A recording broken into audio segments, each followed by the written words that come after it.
Sorry, meeting. Welcome, anyone online. Some housekeeping rules. Welcome everyone. Please switch off your mobiles, silence, or stop on. There are many press that might be attending virtually. If people online can turn the microphones off until they're taking place. The meeting is being recorded as normal, and it will be available on our YouTube channel shortly. Chair, Yes. I'm sorry, could I ask that Councillor Bushell sits in his appropriate place, please? Oh, yes, sorry. So I previously said that I don't mind being at the front because all I see is myself on the screen there. It affects my mental health. John, do you have to stop for this one? I can use an equally the same thing. Thank you. I wasn't sure about Councillor Bishop, but thank you for letting me know. Team up to 4 meetings, so please use your titles rather than first names. Is there a fire alarm plan tonight? No. So if there is, please leave by the nearest fire exit and it's the car park. Thank you. Was back, Councillor Jones gets seated. Using chairs. That's right. Brilliant. Thank you. I appreciate that. Thank you. Apologies for absence. I've received apologies on Councillor White. Thank you. Good attendance tonight. Thank you, everyone. To approve the minutes of the meeting held on the 25th of September. I think you've got some comments to make. Do you want to? Yeah, share those? it was just on section 24. Bring up my email, just 1 second. Oh, 2023.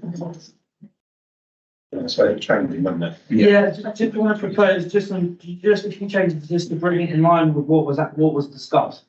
I jumped onto the YouTube video just to check, and there was a couple of points that just need confirmation. Although my understanding is that you make those changes, but of course probably actually physically can't make those changes. There'll be notes in the minutes. So, These minutes.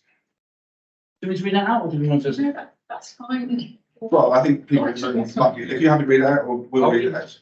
I can read mine. It's okay, I can just address it. Yeah.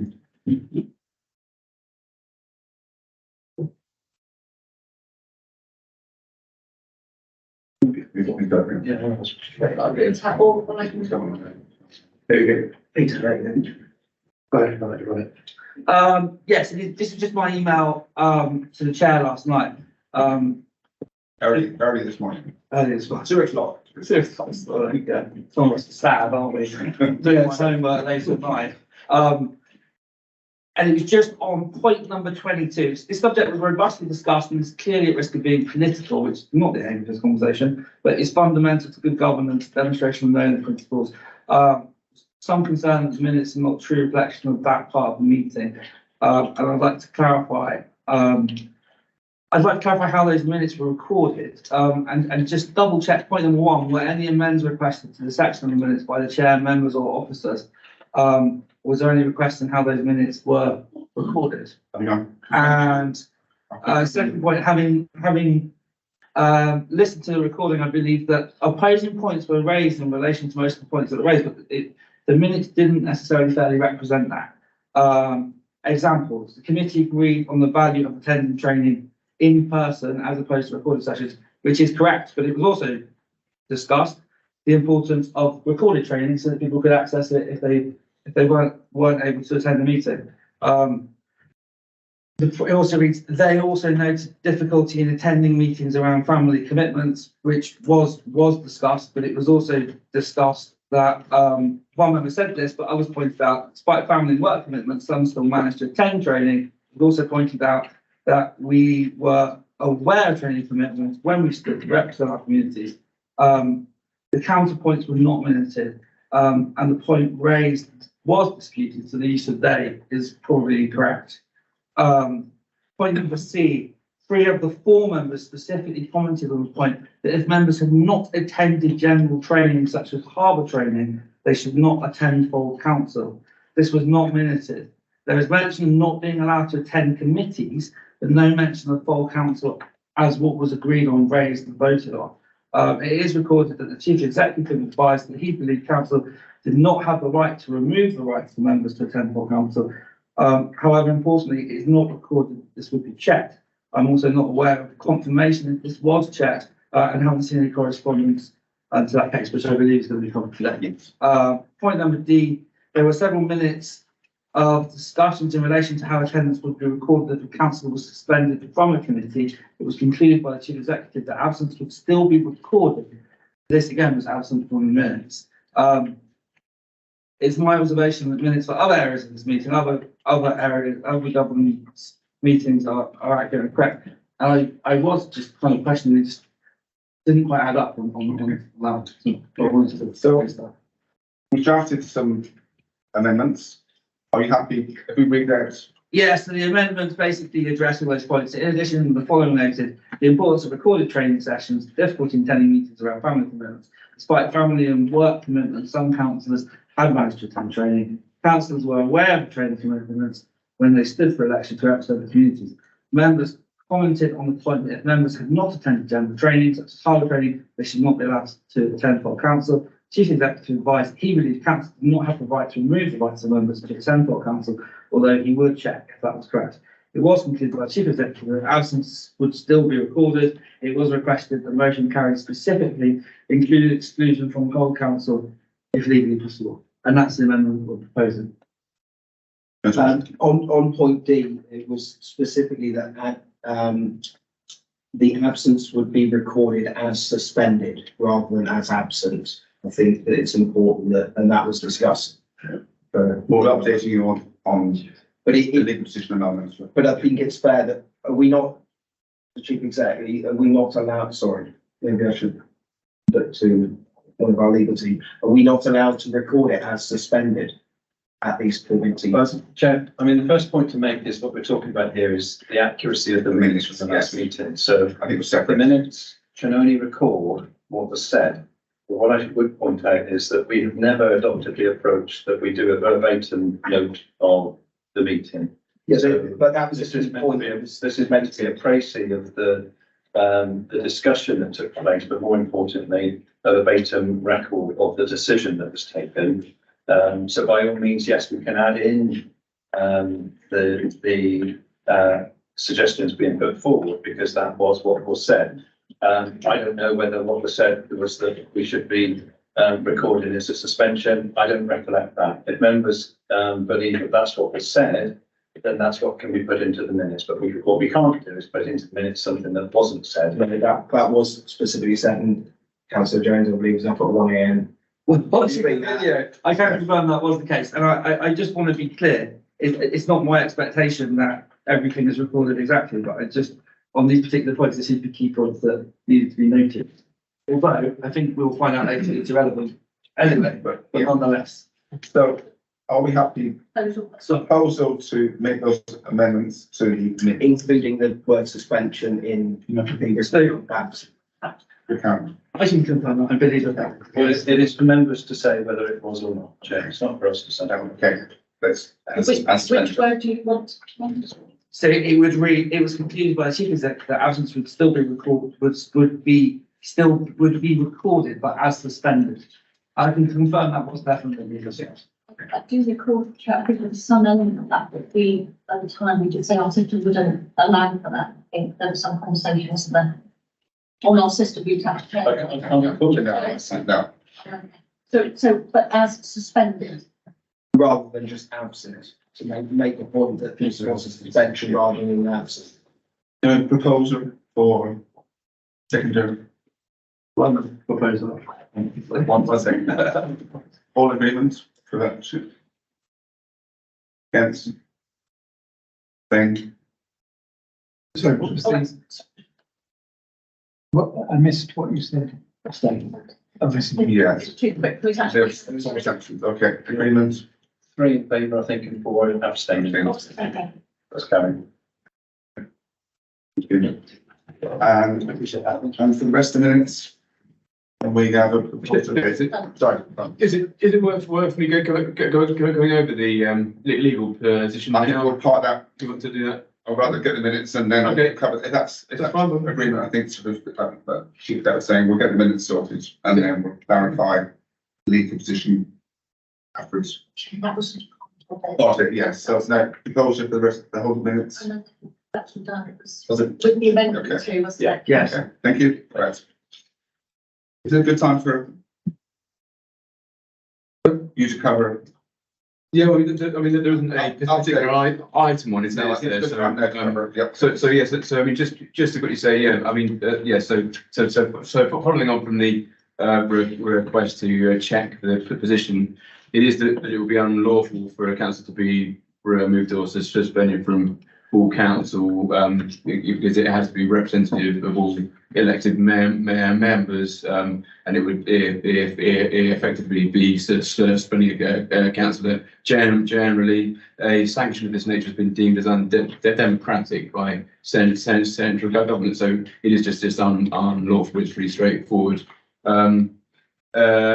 So the power to suspend or remove a councillor from a committee is reserved in law to full council, and therefore the minute ought to have reflected that an officer or the governance committee would need to make a recommendation to full council to suspend a councillor from an applicable committee in response to non-attendance at relevant mandatory training course. So my apologies for not putting that in when I took the report, but that's the position now, having checked it. To allow this to progress, so not to get, because there is no item on this on the agenda. But instead because this results from the previous minute really, we're going to take a report to the next available full council to highlight this and recommend that councillors who fail to attend mandatory training within a reasonable time and when such training is issued are suspended from applicable committees as appropriate. That's that was Quite useful, well, very useful, clarity. Any comments? I think that covers it. I think we should, thanks to monitoring officer for his work on that. Thank you, Councillor Johnson. Just one question. So, having reviewed the conversation of last night, one of the points that was brought up by fellow councillors was the fact that we have a legal obligation for councillors to undertake general training, for example, harbour board training. So what's the liability and risk if there are councillors that haven't taken that training? And should there be, whether there's action brought against them, just trying to understand does that present a risk to us? Because it's compulsory training that we all need to do it. Yeah, well, firstly, I believe now everyone has done that training, so that risk is now hopefully removed. But obviously there is an element of risk always involved, I guess, in terms of having people, who aren't, councillors who aren't trained, making decisions in relation to something where they need that training. Hence why it's marked as mandatory. I would assume, but hopefully it isn't an issue now because everyone has done that training. Good. Thank you. I just brought forward, considered as a matter of urgency, I'm not, that was the item, I think, particularly wasn't it? Declarations of interest? See, Chair. No, thank you. Part A, part B, there is no part B. Good. So, part A, item 6, 40 update on planning. Buzzing times. Thank you, Chair. Thank you, members, for your continuing interest in the performance of the planning service. The planning manager has provided some data for Q2 previously circulated as requested. I would just wish to make 4 brief comments in relation to that data. So in relation to the number of applications received, there is clear evidence that having observed demand in Q1 and in Q2 of a drop off in applications. This is mirrored across the piece associated with the economic downturn. That level of decrease in demand is materially important from a budgetary perspective. And Section 151 officer has modelled and built into the medium-term financial strategy now the likely outturn in relation to fee income both in this year and in next financial. The second point I would wish to highlight is that the trend and the performance information provided to you in Q1 is replicated in Q2. So we still see the prevalent use of extensions of time, both for minor applications and for major applications. But to the positive, we see high levels of performance by the officers against the negotiated time periods. That is to the services credit. The fourth point I would make is when government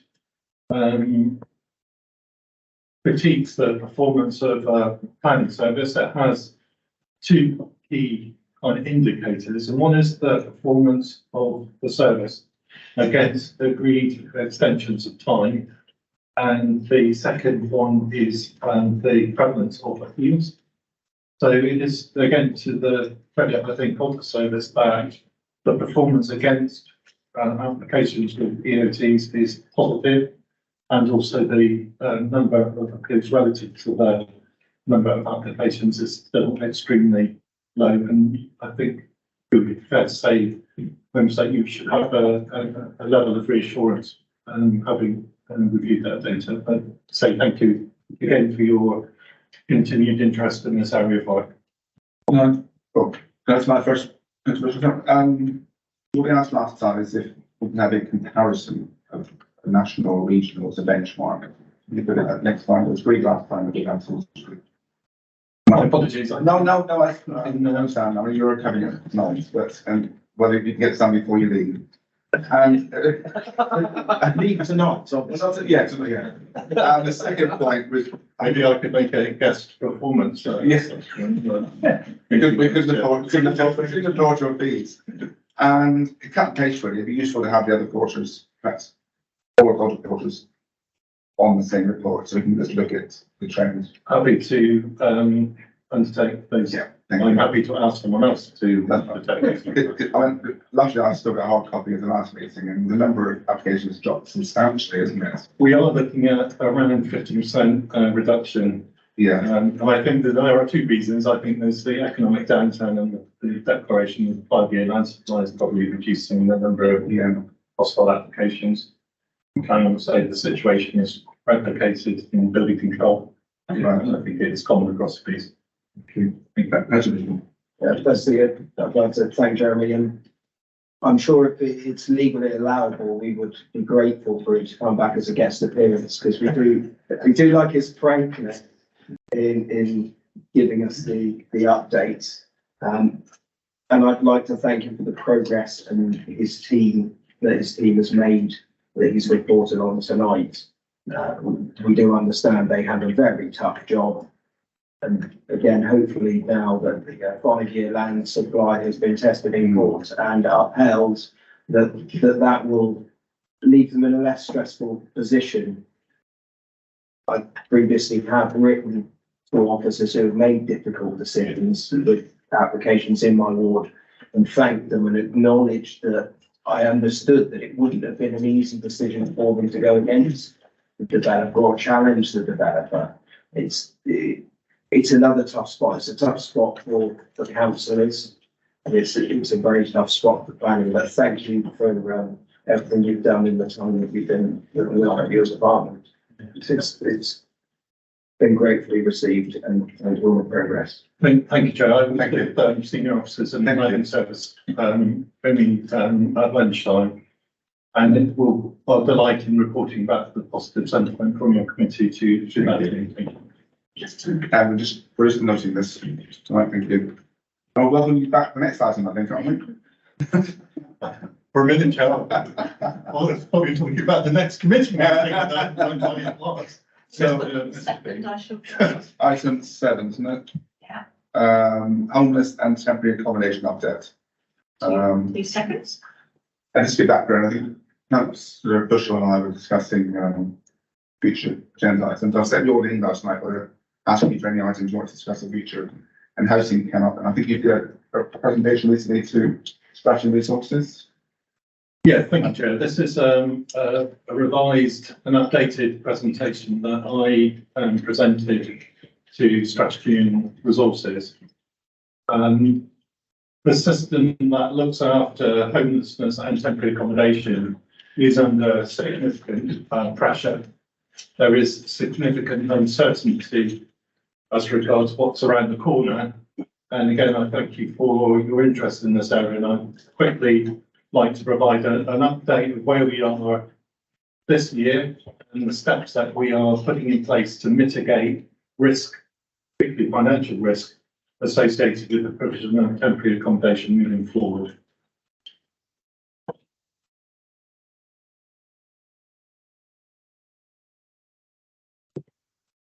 This bar chart indicates the level of historic demand on the homelessness service in previous years. Excuse me, it is staggering. A small area, small district council like North Devon receives, over the last 2 years, around 1,900 requests for service or homelessness services. That is an exceptionally high level of demand for a small authority and a relatively small population. When we look at the data for this year, we anticipate that level of demand to be the same. That level of demand, however, does not indicate the pressure on the system, which is more clearly evidenced by slides that are later on in my pack. But you're looking at a business overall, 1,900 requests for service per year. Is that individual people? Individual households. So it's not people, it's households. About 20% of demand is from single people and 80% of demand is from families. So that is not an insignificant percentage of your population that are presenting to the council concerned about their housing situation. This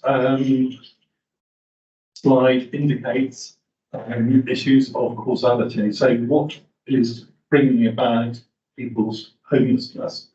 There are three reasons why people become homeless. There are structural issues.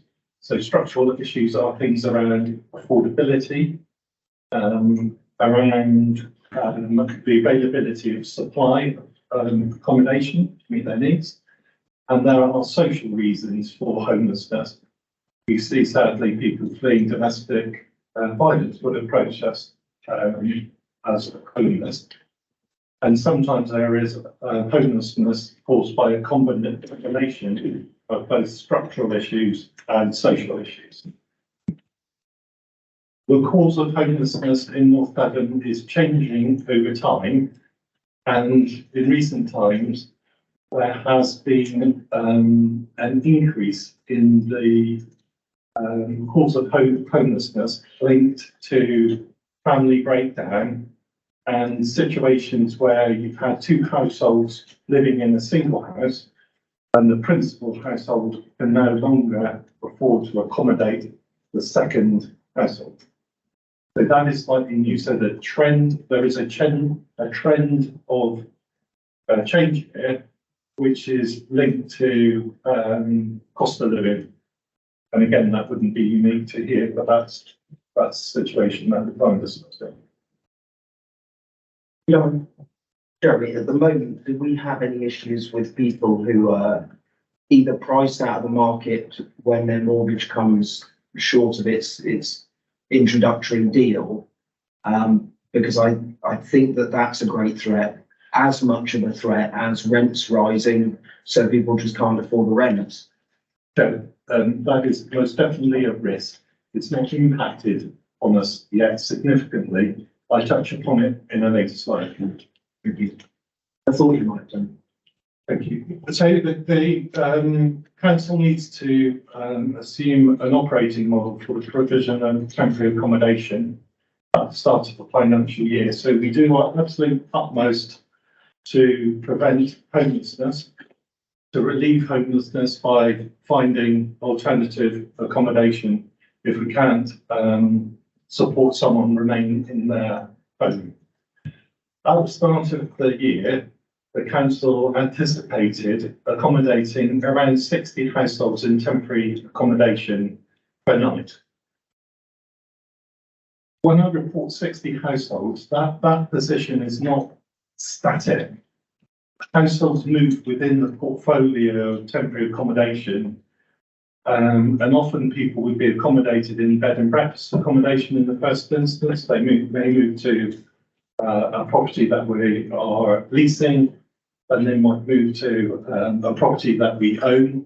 Officers are continually moving people around the system to provide accommodation that best suits their needs and is most affordable to that household. There is a huge amount of work and movement within the system.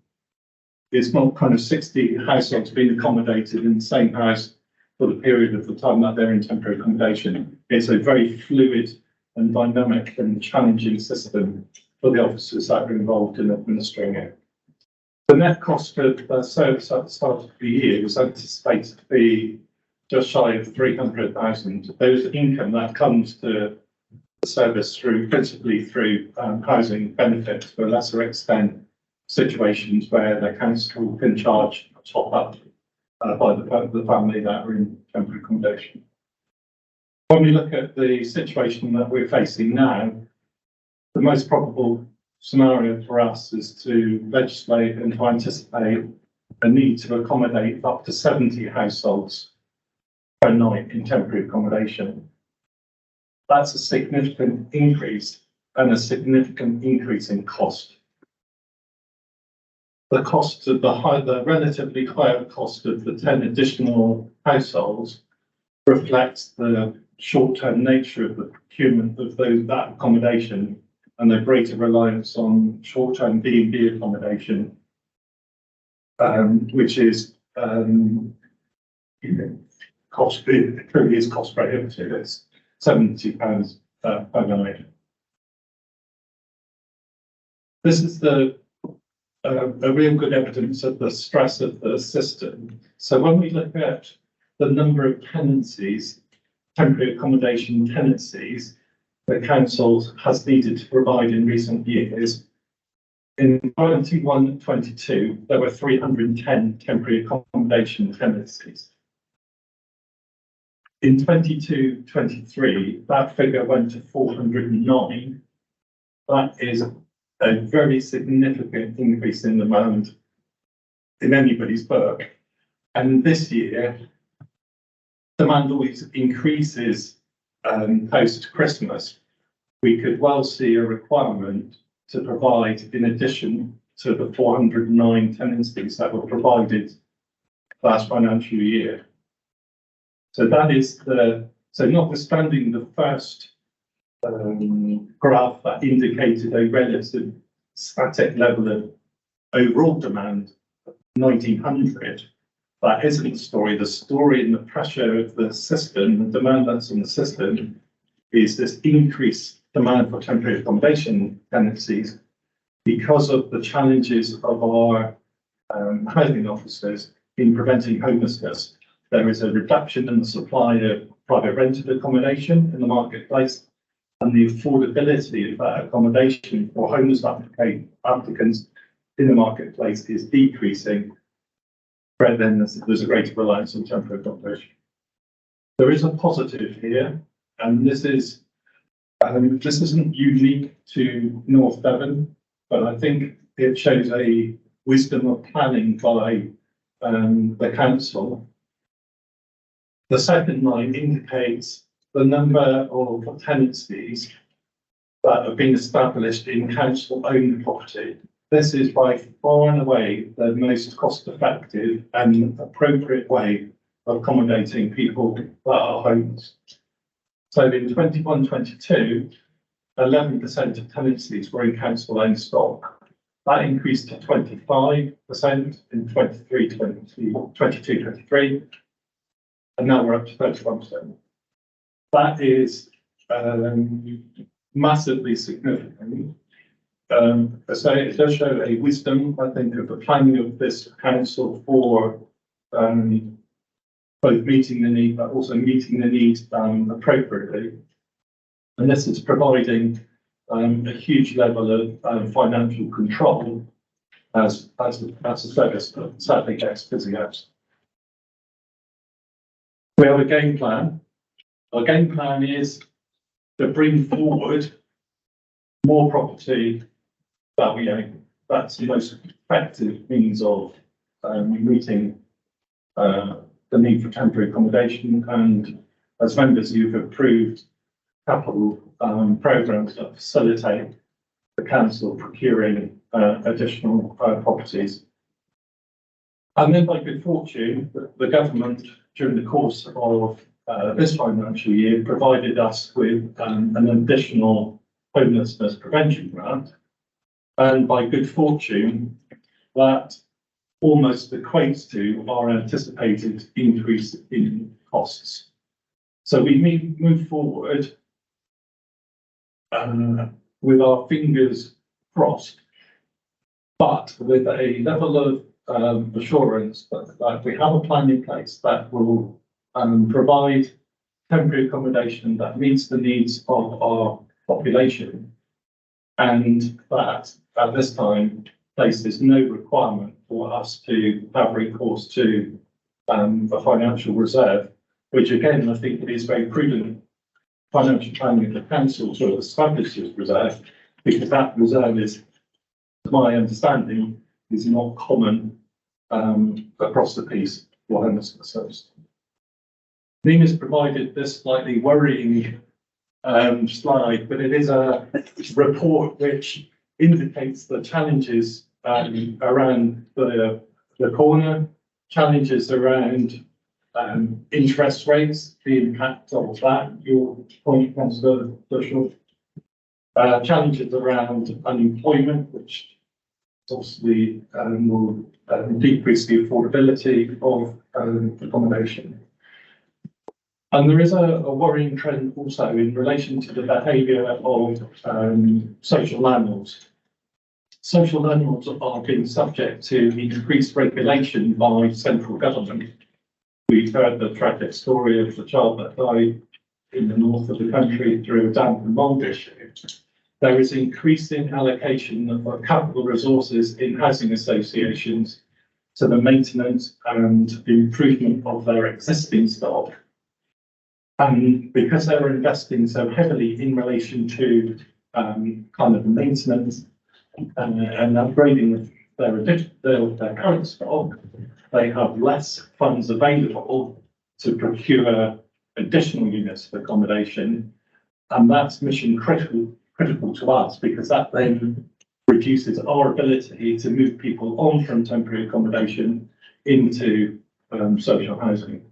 Everything is conspiring here to make things very challenging. But this is a very significant issue, and recently senior members and officers have met North Devon Homes, and North Devon Homes were very clear of the need to enhance the quality of their existing stock, the consequence then on their ability to procure new units of accommodation from the developers is decreasing as a result of that. The only way that we can discharge our duty for people that are in temporary accommodation is into social housing or into private rented accommodation with an insurance of 12 months of tenancy. In reality, that doesn't exist. We need more units of social housing. This is a very significant issue for us. So we look at 24-25. It is reasonable for us to assume an ongoing requirement to provide 70 units of temporary accommodation at any one time.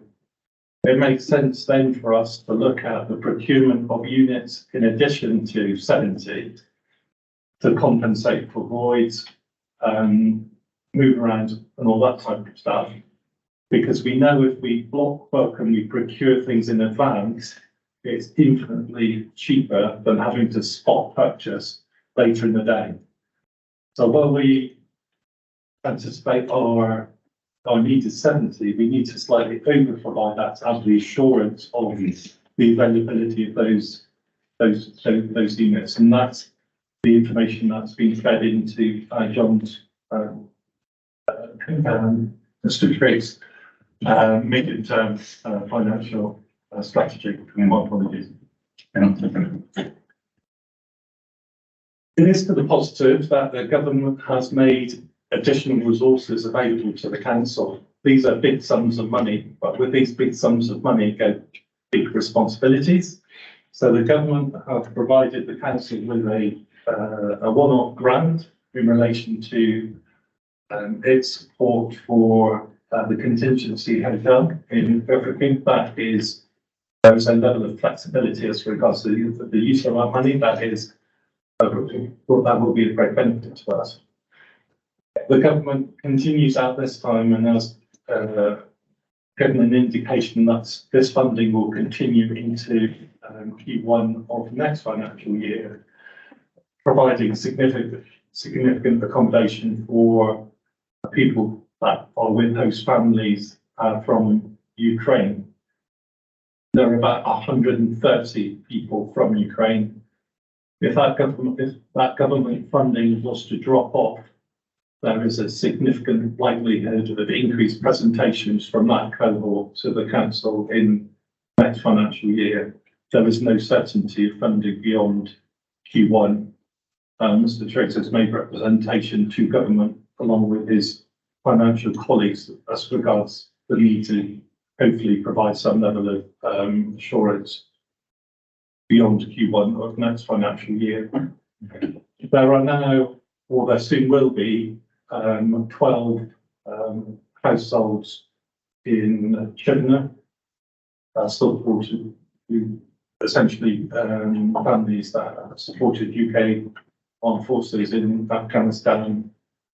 This is not permanent accommodation, it's temporary accommodation, and there is the potential down the road, and it won't impact immediately. There is a possibility of presentation to the council from that cohort of people as well.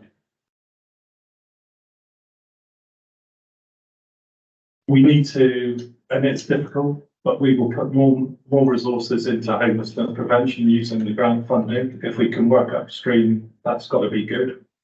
And we will look at other ways of trying to prevent homelessness.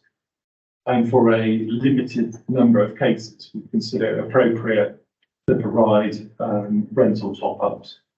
And that is a changing policy that will be in due time will be formally reported through to strategy and resources. So, in summary, the system is challenged here. The Chief Exec reported on situations elsewhere in the country where maybe authorities have not had the opportunity to procure their own stock as the council has here. Thank goodness we did. But it is, it's a challenging system with significant uncertainty moving forward. But we're doing everything we can to try and de-risk both this year and into next. Thank you. Okay. We start with one question for council to start off with. Otherwise, we've lost some country. So, can I Mark, first of all, thank you for the presentation. Is there such a thing as people living in tents because they want to live in a tent? First of all, just to clarify that, because there are people in tents. So there are a small number of people that are street homeless. Yes. Brett might use the terminology, but there are no one is desiring to be street homeless. Right. The people that are street homeless within your community are people that are from your community. So it would be incorrect to think that they come from anywhere else other than people that have unfortunately crashed within your community. They present to the council with an incredible complexity of need. And I think we are very fortunate as a community that we have a multi-agency team there working from the Freedom Centre with health, with social services, with other charities that are providing support for these people. Just follow that up, because I think there are individuals on there who we find it more difficult to persuade to go to a facility such as the Freedom Centre. Yeah, but I think and I'm not being political, but I think the difference between that situation and the situation that was put about in the press about comments is that that's not a lifestyle choice. That is a choice that they're making whilst they're under the, whilst they're poorly or they're under the influence of other substance abuse or something like that. It's not that they've woken up in the morning and decided that's how I want to live my life. It is as a result of pressures that are in their lives. There's a number in my area, so I just want to know sort of the 17 people that were previously sleeping rough that are now accommodated in supported accommodation. In addition, this group is like a non-statutory group of homelessness. So the presentation I've given you is the statutory duty of the council. And a lot of the people that are homeless, they would, in the interpretation of the law, people would judge some of those individuals to be intentionally homeless.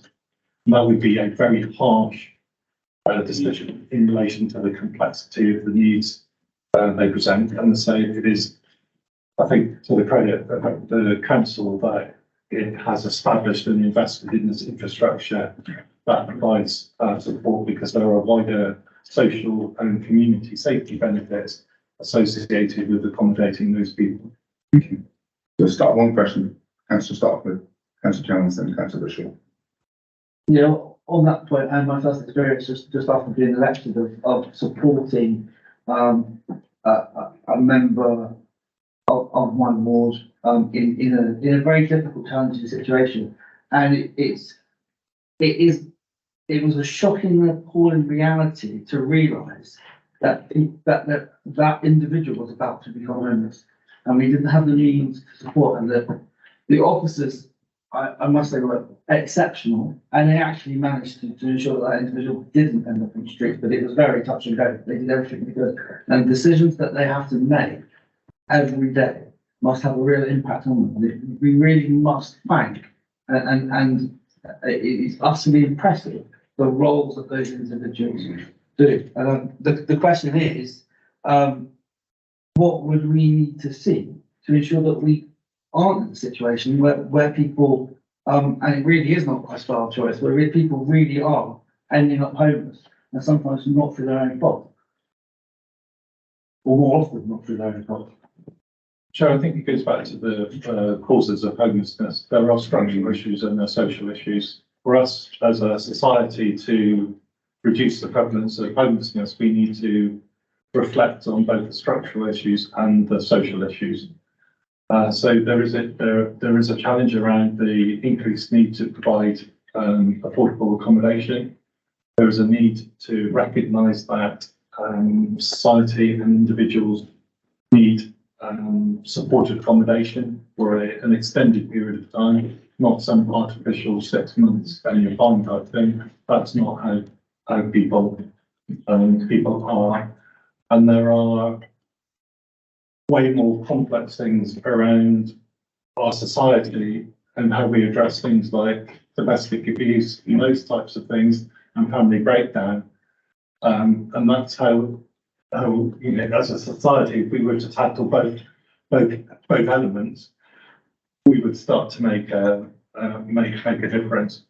Incredibly complex. Thank you. Yeah, I honestly believe that nobody ever wants to contact us and take us up on this service. It really is a last ditch. They've tried everything. In fact, had a visitor come up from Cornwall, and we happened to bump into the homeless chap in Barnstable and had a good chat with him. A couple of months later, we happened to be there. He was in the road. And they mentioned him. I said, "Oh yeah, that's the dude we met last time." And he said, "Oh yeah, I remember meeting you guys. That was awesome. It was lovely. I remember it." He said, I've given up alcohol. I'm off everything. They're finding me a house now." You know, and anyone else might just look at him and think that's another homeless person. But by just having a chat and being sympathetic, and to see how proud he was that he was finally getting a home. And I think that the situation is going to be the same for people who are pushed out financially, either with the mortgage situation or rents just skyrocketing. I wondered whether we should analyse the change of risk and whether things like the mortgage payment holiday is going to stay, because I understand that at the moment you can have a 6-month holiday without impacting your credit rating. And if somebody was in the death throes of realising they can't afford their house, they might use that to sell the house, or perhaps downsize or rent somewhere just to keep themselves in a home. Because I do believe people will do everything they can to try and not use our services.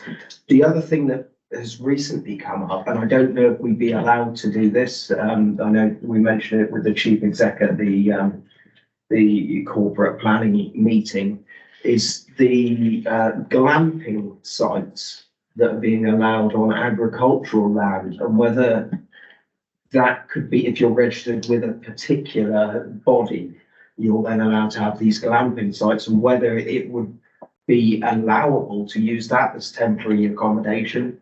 I know that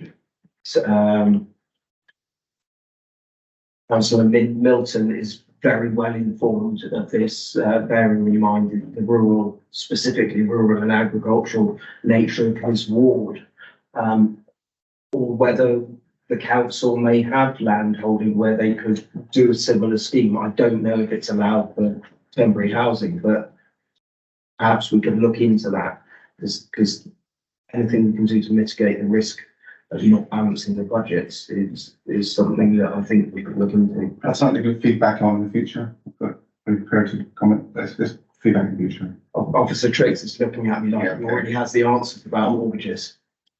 Not specific about mortgages, obviously the mortgage rate obviously is giving people an opportunity to maybe review their situation. Likewise, some mortgage companies are offering just interest only for a period as well. So there are measures that some mortgage companies are putting in place. The team also do their utmost to try and keep people in properties. So if they do present themselves with Jeremy's team, the team do their utmost to try and keep them in their properties. So there is help available through various measures to try and minimise the risk of them presenting as homelessness. In terms of other use of temporary accommodation, we do already use some sort of campsite opportunities. So in Holiday Park, we do already have lease arrangements in place. So there is already provision for use of sort of holiday facility for the use of temporary accommodation. That is often more cost effective to us as well, but we will try every opportunity to try and source housing so that we've got a temporary accommodation need. As Jeremy has already alluded to, buying our own properties is the most cost effective way of doing that. And also in terms of outcome for our clients, it's a much better outcome for them rather than being placed in the bed and breakfast accommodation. To actually have their own property where they can actually have their own freedom gives them a much better sort of balanced life, as well as obviously being more cost effective. So we will continue to source as many properties as we can moving forward to mitigate that risk. Only yesterday I was on a call with Southwest Chief Finance Officers, and councils of similar size to us who haven't embarked on the programme are seeing spend on temporary accommodation in excess of over £1 million now. So the financial benefit that the programme has delivered has been significant, but more importantly, it's not just about financial savings, it's about the well-being of the clients and the better outcome for them to then move them on to more permanent accommodation afterwards. Thank you. Any other questions? Councillor Walker. Yeah, very interested to see that the refugee information that we've got, and I understand that the first tenants will be moving into Chiltern very soon. I was talking to one of the workers at Pickwell, and they've also talked about supporting them. Are you seeing, I mean, now we're over 18 months into the war in Ukraine and the Homes for Ukraine scheme. Do you know if there's any plans to extend the sponsors being able to keep their guests with them for longer than 2 years? Because obviously, in some cases, that could mitigate the council's problem with having problems with refugees presenting with homelessness. They say that the accommodation in Chiltern is temporary for the Afghan refugees. How is that decided when they will be expected to move on, or is it a case of they move on when they find somewhere permanent? Thank you, Chair. So in relation to the Homes for Ukraine scheme, the government confirmed funding for Q1 of next financial year. The circumstances of the scheme have not been changed. I think it is an important task for housing officers now to recognise the challenge of accommodating another household within someone's existing household. And I think one of the things that I don't emphasise to our officers is now the need to look at the resources that have been made available to us by government to support Ukrainian families access private rented accommodation. It isn't a long-term sustainable solution to expect people to live in households within households. It's not sustainable. I am concerned. I think it is really commendable the way North Dublin community has stepped up and provided so much accommodation for people in Ukraine. But now I would wish people that are hosts and Ukrainian families to work with us to facilitate their movement into more sustainable accommodation. Yeah, I mean, Jeremy's talk, that is one really important pressure that we've got on our housing system that could potentially crop up in the future. The whole homelessness issue is a bit of a ticking time bomb really for district councils. John mentioned, that some authorities are spending over £1 million on temporary accommodation. It's higher than that in some authorities. There are some who are spending a third of their budget on temporary accommodation now. And those are district councils of approximately our size, so sort of £5 million on temporary accommodation. And locally, we've got pressures around the Ukrainian scheme that Jeremy's talked about.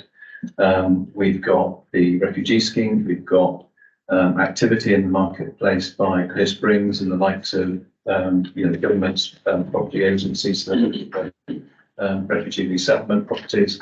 At the same time, we've seen a massive decrease in the amount of accommodation that's out there in the open market. So we saw at one stage a 67% reduction in the private sector rental market. We've also got the holiday homes issues with lots of properties that have been over to holiday use. There's the whole Section 21 argument around landlords being able to evict people for no fault. There are lots of issues that are coming together to cause some of these pressures, but as you are the governance committee, you need to be aware of the ongoing risk that is associated with temporary accommodation. We have done what we can to mitigate it by purchasing properties, but the reality is, if the sort of tidal wave of demand hits us that's hit other district councils, we're not going to be able to purchase enough properties to satisfy that demand. And at the same time, councils across the country are seeing demand created by other councils because they've run out of accommodation in their own boroughs or own districts and are now placing outside of boroughs and outside of districts. All told, it's that people talk about the housing crisis, but I don't think you can underplay that. It is a real crisis in the housing market. It's broken. It isn't true that we got two councils that are buying houses in this area from homeless. I'm sorry, two. I've heard there was two city councils that have bought properties down here to house people. Liverpool and Birmingham. I think that was not true. No, I've not heard that. no. I mean, it's always an urban myth. Yes, yeah, there's a time to turn up and maybe so, yes. But, I mean, I don't think we've heard that. No. Okay. The previous rumours have been around the housing association that is managing the homes, but that doesn't mean they can move people in. They're still just managing the housing association homes within our area, which have the same stipulations of housing people within our area. As well, we don't. Yes. I get that. I'm glad that the chief exec is passing on his concerns. Yes. Because Thank you. I really do fear that this is perhaps the biggest risk to this authority, which is why we had our conversation Here. Yes. and brought it here. And I would like if we could have some level of update at each meeting. Perhaps one of, I don't want to require specifically one of the housing team to be here. It could be given on their behalf, but just so we can monitor where things are moving. And I would love to hear from Nina. We're waiting. Can I just establish something visual? Where is the main committee report? Is it strategy and resources is the main committee to report for this subject, or will it go off to? I was just asking Nina what we reported as part of the quarterly performance report. Yeah, so we've got a couple of elements that come through. So we have the overarching housing programme. So I think we could pick up the elements in that as part of each quarter. And also those statistics come forward as well as that report, Councillor Bushell. So you will be able to view that, and perhaps if you wanted it as an addendum to this report, just to note, I don't know if that would be appropriate, but that there's information will be coming forward. I'm going to be looking after Jeremy's service in the interim, so I can ensure that those communications and those messages and risks and our mitigation can come through as part of that. And then if there's something by exception that you'd like to understand, then of course I can come in on, that's no problem at all. That's not to duplicate something from somewhere else, but it's something relevant for this committee, I think, and it is, we're aware that it is a risk to the organisation. The reason for this, the rationale is that I believe that this situation could change very quickly. And on a scale potentially that we couldn't reasonably foresee. That's why I'd like continual updates. It's not to create the extra work, because I'm sure the officers are tracking all of these situations and are aware, as the chief executive has just said, that this is very real. I think the chief exec wants to say a few words. I mean, the biggest indicator of an uptick in demand, I guess, would be an uptake in the amount of money that we're spending on temporary accommodation. And that is closely monitored as part of the quarterly financial reports. We discuss it with officers, and it goes to strategy and resources on a quarterly basis as well. Yeah, just so obviously the cost increase obviously will indicate a change in the volumes, but also you get the quarterly corporate risk register that comes to visibility. Yes. One of the highest risks on there is an increased risk of homelessness, and obviously that will come quarterly. So any change in that profiling will be reported through that risk. Plus also you get an updated note on that quarterly risk register, so that will give an update in terms of changes from previous quarter. Not only in terms of the financial information, but also in terms of the volumes and how the team are mitigating that risk. That's actually be rather set report then, to include that as part of that discussion. Do we think that a quarterly report is dynamic enough to highlight the risk, or can the chair perhaps monitor it on our behalf and bring something back? Because it may be that this committee needs to have an extraordinary meeting if things suddenly snowball. Quite right. I mean, we only meet about 5 times a year, so it's, Yeah, and although we report on a quarterly basis, the budgets are looked at on a monthly basis in time, so we'll pick up any uptick in the. Thank you. Conscious that there was a final element of Councillor Walker's question. Yeah. And that was in relation to the length of temporary accommodation stays at Chibnall. Because unfortunately she's not here at the moment, but the answer is 3 years. Three years is the maximum. So 3 years is the anticipated period of the licensee, and the government's funding to the council and tailors off during that period with the anticipation then that the household is moving into subject accommodation.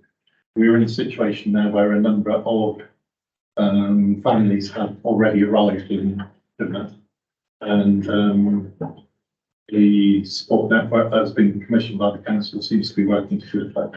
Thank you. The councillor Ricky Knight down there looking for people to vote for him, will he? Thank you. Not that one, thank you very much. And moving on to, I think it's on finance. If they present. Yes, financial management code, finance manager. That's a very exciting paper. Thank you, Chairman. Good evening, members. I'm here to present North Devon Council's self-assessment against the Financial Management Code. SIPA, which is the Chartered Institute of Public Finance and Accountancy body, produces a financial code which is good practice guidance to assist local authorities in assessing and improving their financial sustainability. The code is a series of self-assessment principles which are supported by specific standards. The individual self-assessments can be found on pages 20 to 37 of your pack. Throughout those self-assessments, we can demonstrate mainly high level of compliance.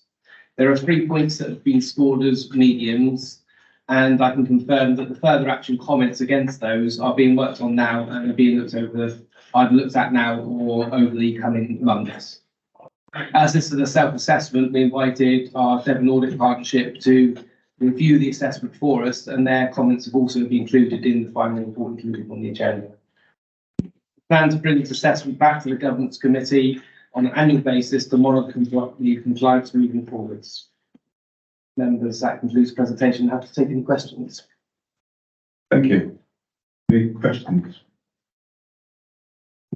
Okay, the 3 areas were to improve on KPI. Oh, they're all. It's good to see so many highs. So it's KPIs. It's one which is across the board. I think we looked on. Yeah, if I can just comment on that one. Yeah. So when the assessment was carried out by Tony and the team and run through Devon Audit Partnership, we just started that process of reviewing the key performance indicators. Yeah. So they have been reviewed and obviously do come through strategy and resources as part of programme reporting. So in essence, if we were doing this assessment now, that median probably would be up because those Right. KPIs are coming through. So one of the 3 mediums obviously has, in a sense, been ticked up. I think that probably covers 2 of them actually, because 2 relate to the performance information. So Yeah.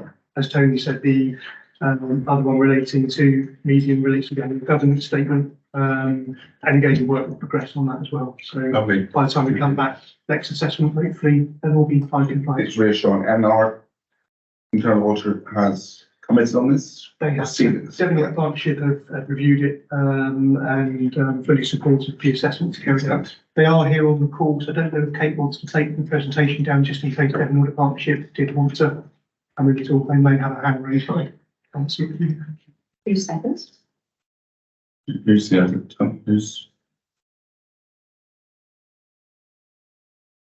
Yeah, hi committee. It's Paul here, Paul Mismas from DAP. Yes, we have looked at it and gone through it in detail, and yes, it all does look reasonable to us. I mean, this is a requirement that SITFA introduced a couple of years ago for everyone to sort of provide these financial management code assessments. So it is good that the council is doing this and providing this assessment, but it's something we will review again as we need to going forward. That's all. Thank you. Yeah. Thanks. Thank you, Paul. So move on. Just to note that, I assume. Thank you.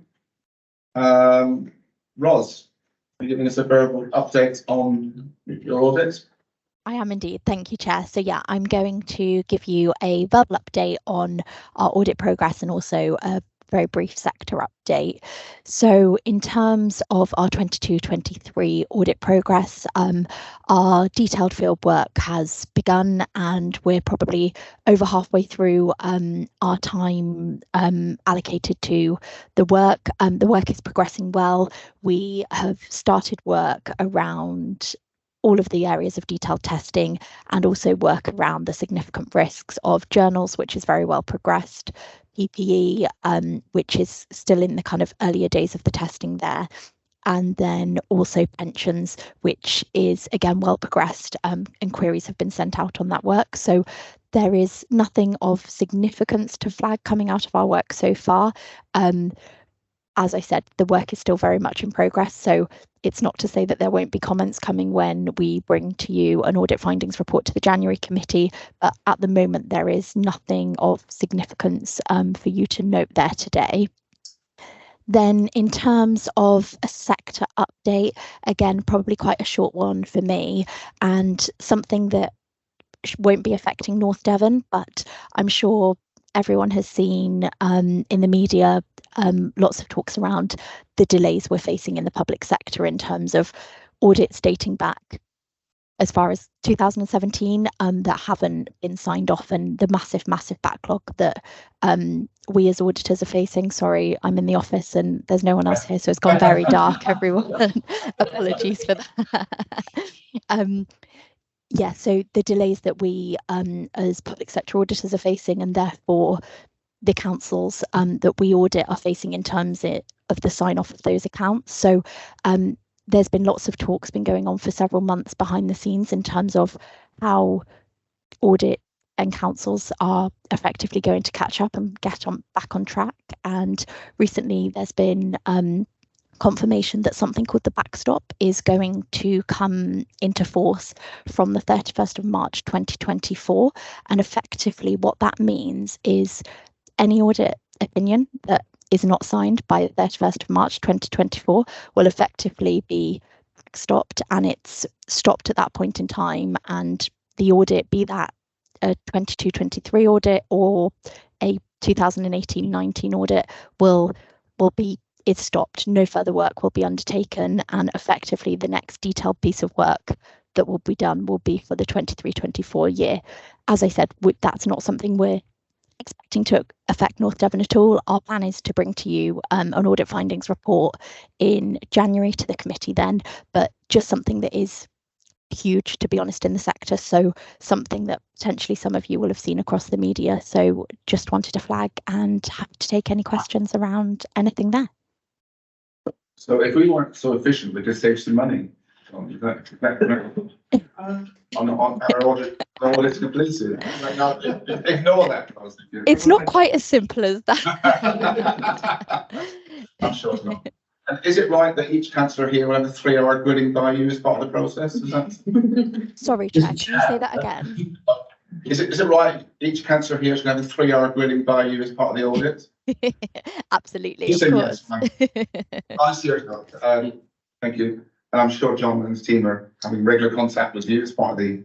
Yeah, so we're in regular contact with you, Ros, and the team. Tony's in contact pretty much on a daily basis with the auditors, right, and dealing with any queries that are coming through. So we're quickly getting back with any answers to any queries, and working closely with the team. So as Ros said, hopefully we'll have an audit findings report to your next meeting in January, and then be able to take the accounts to full council before sign off, which is well in advance, and the backstop date risk that obviously some of the other councils are facing. Yeah. We are in one of the positive positions that we are only having one set of financial statements being audited for 22-23. All the previous ones have been done, so we're in a very strong position, and fingers crossed the rest of the audit will go as smoothly as Ros has set out. I'm very confident in the team. But any questions? I'm sure we've got a lot of questions in January, I'm sure, but any questions for colleagues? No. Thank you, Ros. Thank you very much, everyone. Thank you.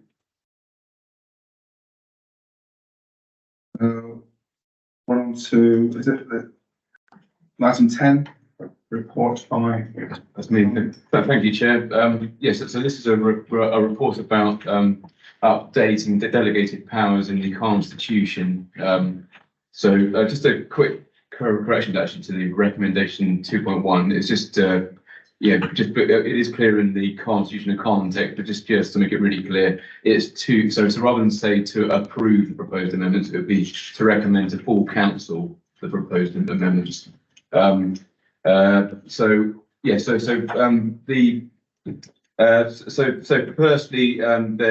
the first one is to to follow on from a strategy and resources committee delegation to the chief executive and the chief financial officer in relation to the community lottery that's been set up. So yeah, I mean, obviously these are all set out in the report. The second is tax advice. Follows on from tax advice to the council to include additional measures for both the chief financial officer and heads of service in terms of accounting for and dealing with the VAT. This one isn't any new powers. It's more about regulating what can be done and what needs to be accounted for. And the third is for the head of governance, which is to build on powers to award council and community grants to include the new Keeping North Devon Together Fund, which came out of the going off to Devon, not the existing anymore, and coming back to us, that particular fund. And also a separate one in respect of the new lottery in terms of what constitutes a good cause to receive the benefits of the lottery scheme. So those are the delegated powers to officers. You might have seen a last minute one, which I put a covering note for with some typos in actually, but which I saw after. But this is in relation to. So the recommendation is correct. It's a recommendation to full council to propose amendments to Part 2, Article 4 and Part 3, Annex 1. So that relates to the harbour and follows on from advice from the council's external Port Marine safety code or audit, plus from the council external specialist solicitors, Ashford's, and it's to make it clear where the responsibility for the harbours that the council manages sits, especially in relation to the duty holder function. So the changes to Article 4 is to bring that back in to full council to decide and not delegate that to the harbour board in line with recommendations. And the change to Annex 1 is to reflect that, plus also to add a Linton and Lynmouth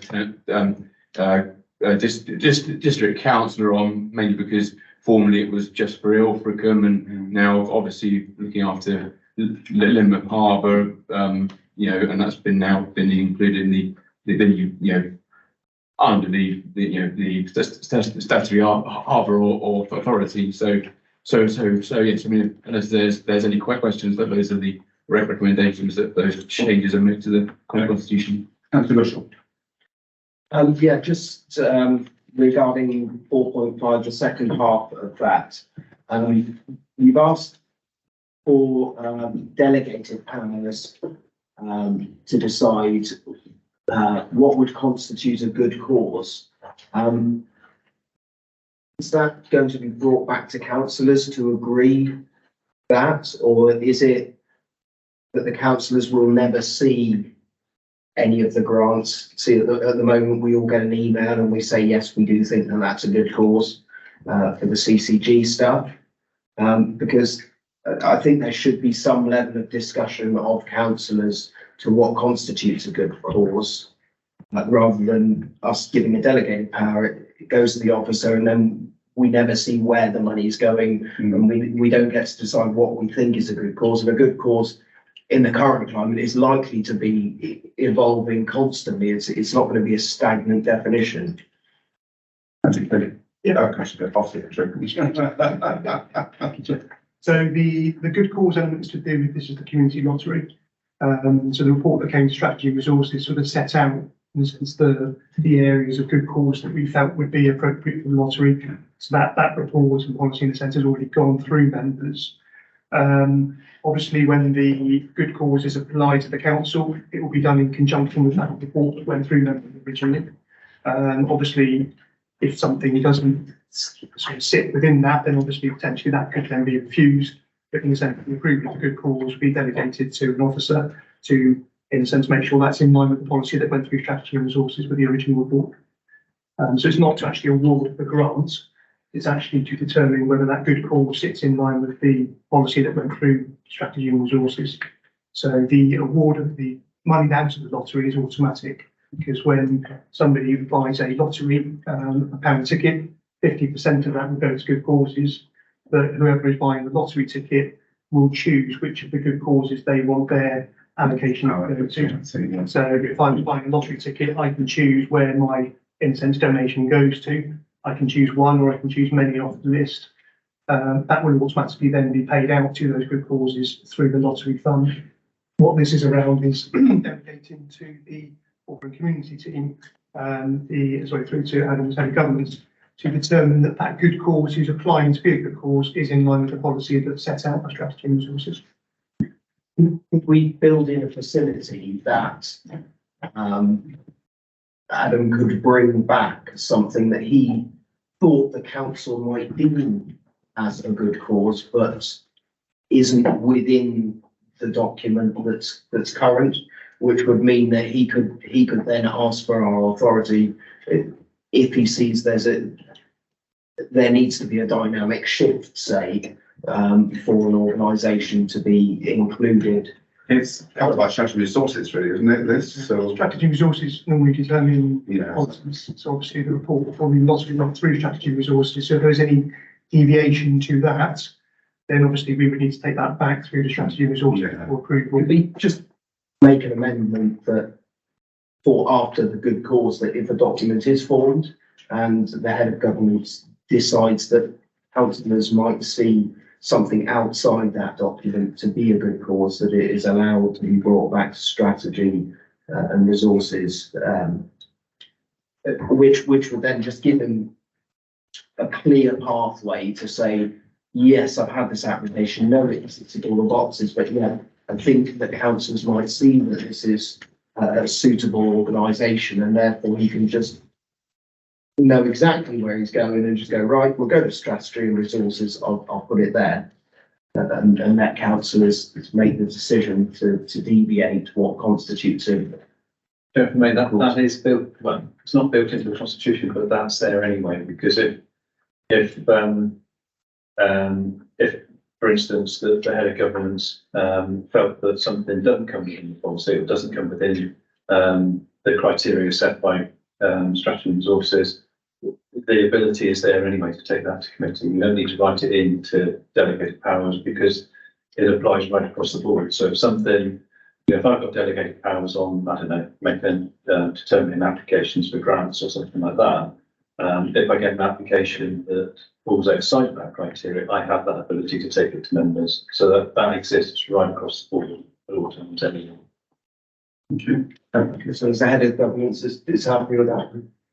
Councillor Walker. Yeah, I was just going to say I was at Strategy and Resources when this policy was discussed in quite some detail. And it was definitely put into place that anything that was wanting to be changed by it could be brought back to members very easily. That was very, very good. But well worded policy, and I'm actually looking forward to being able to buy my first lottery tickets and it's not that we have a lottery. The press release went out yesterday, Chair, just members benefit, and we're looking at the launch date. There'll be a launch event at the end of January with the lottery then going live by April. So hopefully imminent, so that good causes will start to receive that funding for the next financial year. Okay, so we need to recommend this to full council. I don't think council government should be able to that's really so just a mover. Happy to move. Seconder. So Councillor Harvey, please first, sorry. All in favour? I heard the proposal, so I think I still vote. Yeah, might have heard the whole discussion, but I think it's proposal. Right. As soon as paper, is it? Audit recommendation tracker. Yeah, this is the normal report that you get. Yeah. So running through it, Appendix B, is the schedule of actions that have been completed.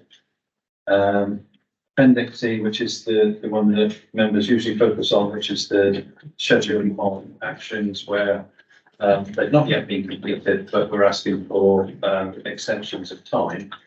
And just running through some of those ones. The first one is around carbon offsets, and the audit recommendation. There was an observation, was that the plan in place for carbon offsetting. And you'll see from the latest action that we're likely to bring that to members before the 31st of December. It was felt in the previous council that it ought to go to this council, so that's on its way to members.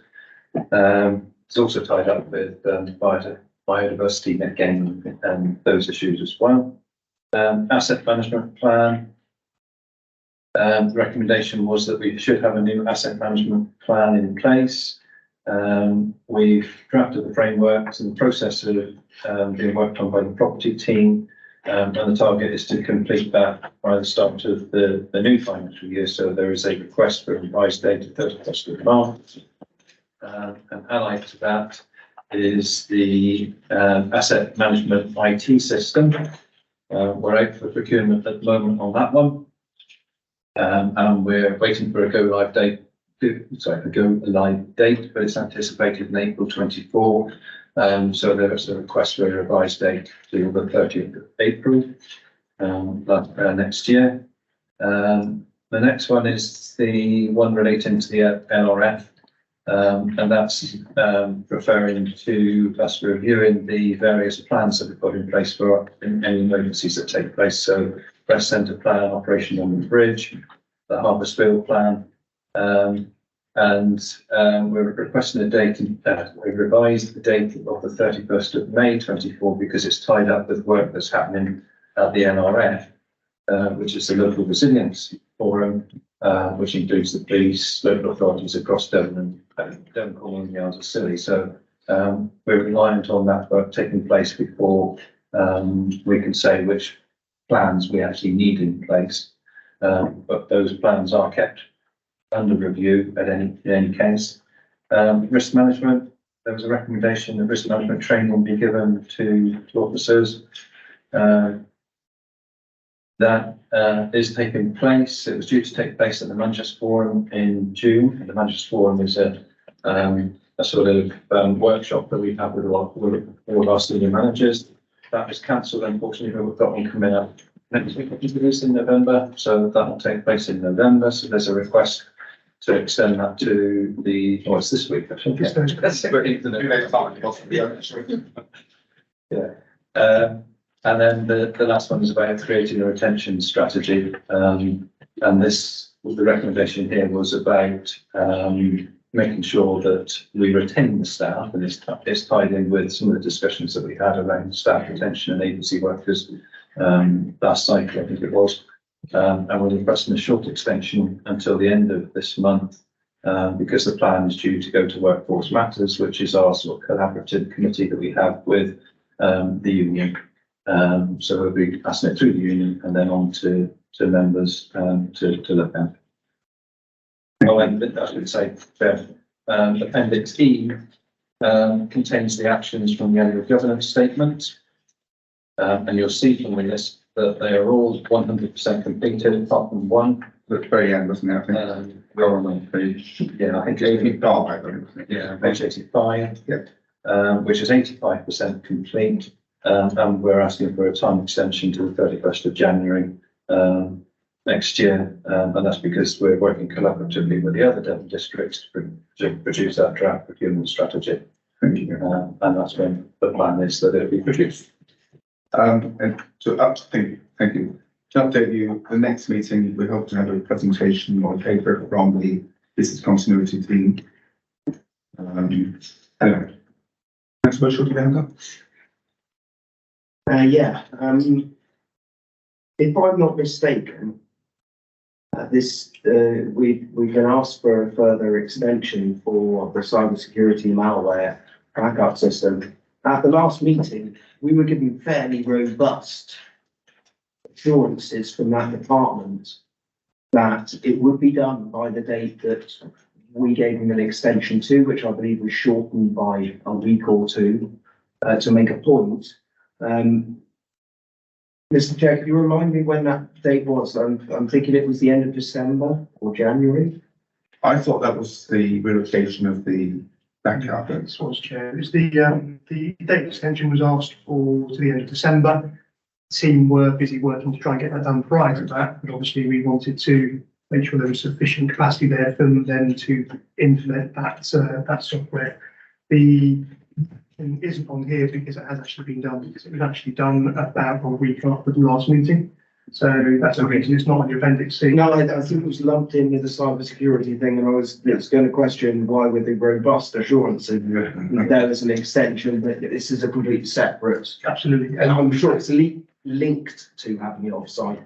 The last action was fully completed, well in advance of this meeting, which was the amended date that you gave at the last meeting, because originally we asked for the end of December. Yeah. Councillor Bush, who were members, vote obviously asked for that to be brought back. We did stress potentially there was risk with that because we didn't know when the software was being implemented, but I can report successfully that was done about 2 weeks after the last meeting. I was remiss then. I thought it would have been tagged in with another project. It's asked for another extension for the same thing under a different name. IT is also technical, isn't it? Councillor Bushell, so we have that. Any other comments? I was still unfamiliar when to bring up that bit, but I'm hoping it's on the right section. It was a request to add an additional report in relation. You had it yesterday regarding the agency costs. A new report in relation to request whether it's possible to have a report looking basically at complaints per ward per month in relation to waste and recycling. So that we'd be able to have visibility at a ward level of what's going on. At the moment, I'm trying to do my own audits over Facebook, and I'm getting assurance sometimes the situation improves. But I think a regular monthly report per ward of complaints, which it would, I take it would already exist in the CRM system. It's probably a matter of just going, but So this wasn't clarified. I don't know. This wasn't something we discussed previously. no, I'm requesting it as a Requesting it. So. I think it's a bigger one, but I think Councillor Jones wanted to add it to our risk register. can we discuss that at the end? I think probably, Chair, you're on the audit recommendation tracker report. Yeah. I think you probably need to do the work program. Yeah. It's the next thing to Okay, that's fine. Yeah, okay, that's fine. No, we took too much time. That's fine. Sorry. Yeah. So do we all, can we have an agreement? Could I just, question 19, the homelessness seems to have a medium risk against it. If we look at Appendix A, but I thought that Officer Triggs said earlier that it was a high risk. These were the recommendations that were made on the audit that was carried out in 2023. So Okay. I can't recall what the recommendations actually were, but the reason they're shown as a medium risk is that was the medium risk on Yes, those okay, recommendations.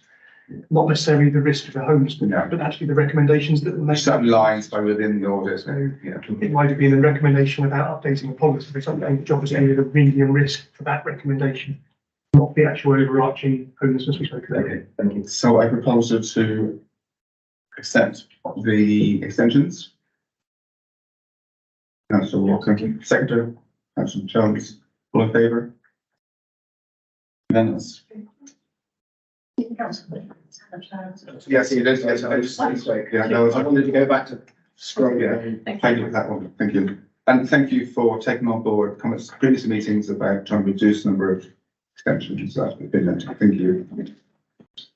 I think it's come down. There might be others that it's come down. Right, we're next. Work programme. Item 12. Who's It's usually just to accept this, or just the changes, but I don't know whether it's not. that's Jones, you got some comments, yes. Is that item there? I don't know. Compensation payments under delegated powers, is that part of the? No, I think it's a separate. Yeah. It would have, Compensation. St John's wants to monitor the situation and have it as an active tracker. Yeah, I'd like to add a regular tracker, so that we would have visibility on a regular basis of waste and recycling complaints per ward, on a monthly basis, just as a report that ideally is emailed to councillors. I think at the moment you can say easy to have a perception of something, and it feels like something is not so good, and we start sort of complaining. And then it feels like things have improved, but one person has a bad experience, it can impact the councillor's opinion on what's actually going on. So it'd be nice to have a clear report outlining something. Can you leave it with me to discuss with the team to see what is the art of the possible in terms of splitting it down into wards? Well, that would particularly be helpful. Yeah, because I'm sure we can split it down into parishes, and I'm sure that by reference we can put it down into wards. So, but I will need to check with the team. If the decision is that it's easier to do it by parish and not by ward, then I think that still work. Yeah, that's fine. Yeah, and I can speak to the team to see what we can do on that one. And just to clarify, now it's seen in the minutes that on the full council coming up, there's a change of a lead officer on waste recycling. Yeah. To progress this. Yeah, so and the perception is that there is an improvement in the feeling, which we were expecting anyway, to change the season perception. Yeah, that's for sure. Yeah, I wonder whether we were given information that the in-cab was changing systems, whether not only the complaints, because we need to deal with complaints, but that's not the full picture, whether we could use the new in-cab system to also give by parish or by round, if that's easier, because I guess most rounds are closely linked to parishes of missed collections that we've identified from the in-cab. It would be difficult well, I'm an expert on how the technology works, but I think it would be difficult in relation to the in-cap because it is on round rather than parishes. Could we then just have?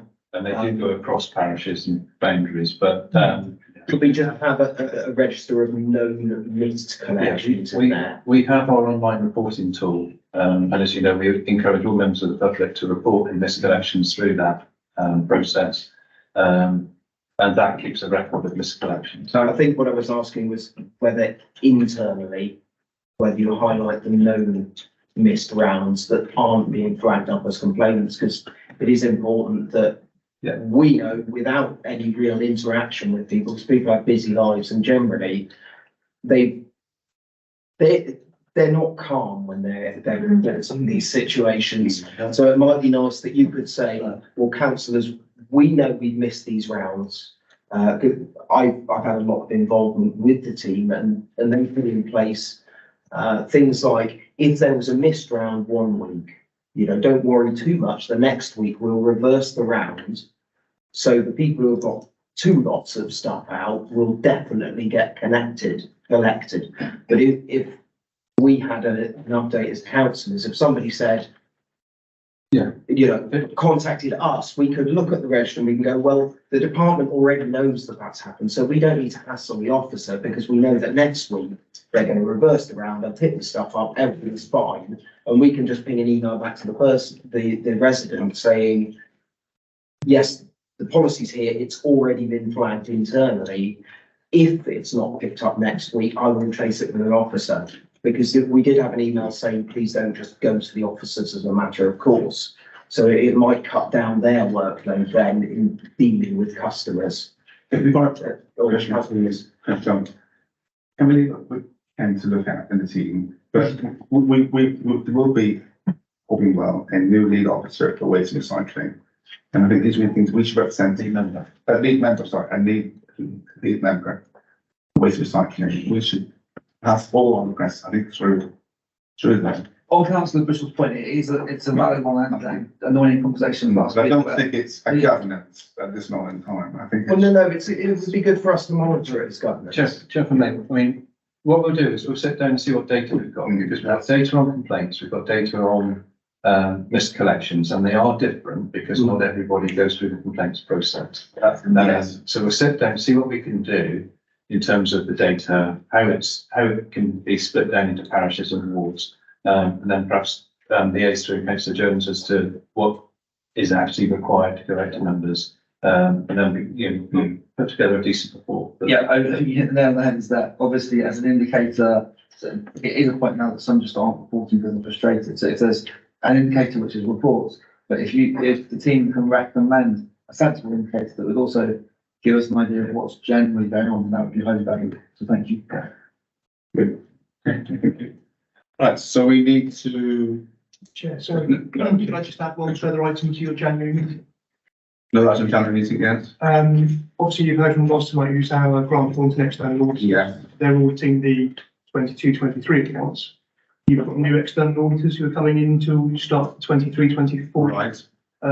Financial statements. They're Bishop Fleming. Yes. We met them Local, today. based. That's correct. Well, Devon, but They've got offset next to a sort of southwest base, so they will become your new external auditors from next financial year. But some of their work on the interim will start in January onwards, so obviously they'll be starting to engage with the council from now onwards. We met with them today. So we thought it would be quite nice for members to meet with them, have an introductory meeting, for them to join your January meeting, just to introduce themselves, so you're aware of who they are. Obviously, you will also receive the audit findings report for the last financial year as well at the same time from the current external auditors. So that will be useful for them to obviously understand that as well. Yeah. If you're happy for having them as an very happy with it, yeah. But, I mean, they're a key role in this committee. So we just need to, nothing else, just to close, just to note it. How big a proposal we take on board? Thank you. Read a vote, okay, those in favour? Yeah, thank you. Anyway, okay. That's it. No, can't be. We got through a part lot, well done. Everyone. Thank you. Who comes?